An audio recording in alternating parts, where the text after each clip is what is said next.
दुनिया में अपनी आंखें खोली तो वो कुछ भी नहीं जानता था। फिर भी उसका हृदय एक आंतरिक शांति से भरा था। उसे खुद ये पता चलने से पहले ही कि उसे भूख लगी है, उसकी माँ बाहर उसे प्यार से गले लगा लेती थी और उसे दूध पिलाती थी। टुना को ऐसा महसूस होता था मानो ये दुनिया उसके आने से पहले ही उसके लिए बहुत सावधानी से तैयार की गई थी। एक गर्म घर, ममता भरे हाथ और सही समय पर मिलने वाला पोषण उसे धीरे से फुसफुसाते थे कि वो यहाँ एक विशेष अतिथि है। 3 साल की उम्र में टुना के लिए दुनिया एक बहुत बड़े खेल के मैदान जैसी थी। एक दिन जब उसने मेज पर रखे लाल सेब को काटा तो वो अचानक रुक गया। ये स्वाद, ये सुगंध और ये रंग, सब कुछ वैसा ही क्यों था जैसा उसे पसंद था। जब बाहर उसकी मदद कर रही थी तब टुना ने उत्सुकता से पूछा, माँ, इन फलों के अंदर ये मिठास कौन डालता है? पेड़ों को कैसे पता चलता है कि हमें क्या पसंद है? 7 साल की उम्र तक आते आते टुना एक गहरा पर्यवेक्षक बन गया था। हर सुबह वो सूरज को बिना थके एक ही जगह से निकलते हुए देखता। बाहर के साथ बगीचे में टहलते हुए उसने आकाश की इस विशाल व्यवस्था को महसूस किया। सूरज न तो बहुत करीब था और न ही बहुत दूर, वो ठीक उतनी ही दूरी पर था जहाँ से जीवन मिल सके। ब्रह्मांड के इस अद्भुत संतुलन ने उसे मंत्रमुग्ध कर दिया था। उसी वर्ष टुना ने प्रकृति के अन्य जीवों की निस्वार्थ सेवा को समझा। गायें खुद घास चरती हैं लेकिन हमें दूध देती हैं, मुर्गियां हर दिन ताजे अंडे देती हैं और मधुमक्खियां फूलों पर मंडराकर शहद बनाती हैं। टुना सोचने लगा कि ये जानवर अपनी बुद्धि से इतने उपयोगी काम नहीं कर सकते। उसे महसूस हुआ कि हर जीव मानो किसी अदृश्य आज्ञा का पालन कर रहा है। 15 साल की उम्र में टुना की जिज्ञासा और गहरी हो गई।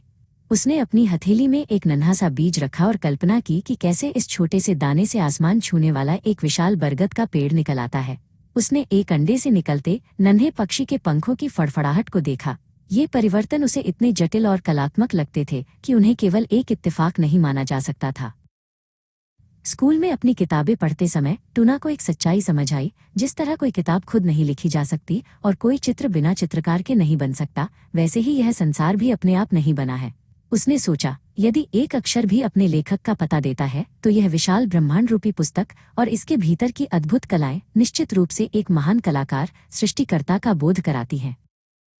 25 साल की उम्र तक पहुंचते पहुंचते टुना अब ब्रह्मांड को एक विशाल कला प्रदर्शनी की तरह देखने लगा था। वो जो भी फल खाता, जो भी सुंदरता देखता, उसमें वो सृष्टिकर्ता के गुणों को पढ़ पाता था। उसका हृदय कृतज्ञता से भर गया। वह सोचने लगा, निश्चित ही कोई दयालु सत्ता है जिसने मुझे ये स्वाद दिया है और जो मेरी जरूरतों को जानती है।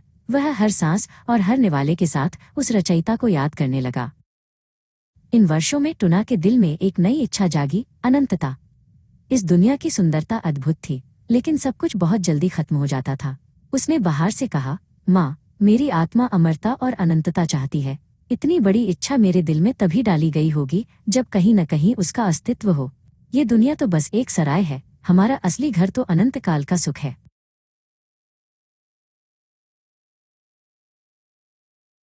40 साल की उम्र तक पहुंचते हुए टुना समझ गया कि जीवन केवल मौज मस्ती नहीं बल्कि खुद को निखारने की जगह है।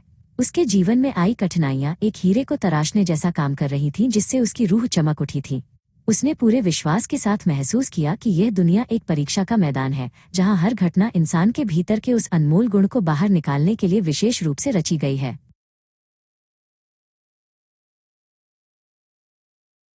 अब टुना के लिए सबसे ऊंचा मुकाम पूर्ण विश्वास के साथ समर्पण करना था। उसका हृदय उस सर्वशक्तिमान पर भरोसा करने की शांति से भर गया था, जिसने पूरी कायनात की बागडोर अपने हाथ में रखी है। ज्ञान अब प्रज्ञा, बुद्धि और गहरी आंतरिक शांति में बदल चुका था। जीवन की यात्रा की शुरुआत में उस छोटे बच्चे ने जिस तैयार दुनिया को महसूस किया था, वो अब अनंत शाश्वत सुख की तैयारी में बदल गई थी।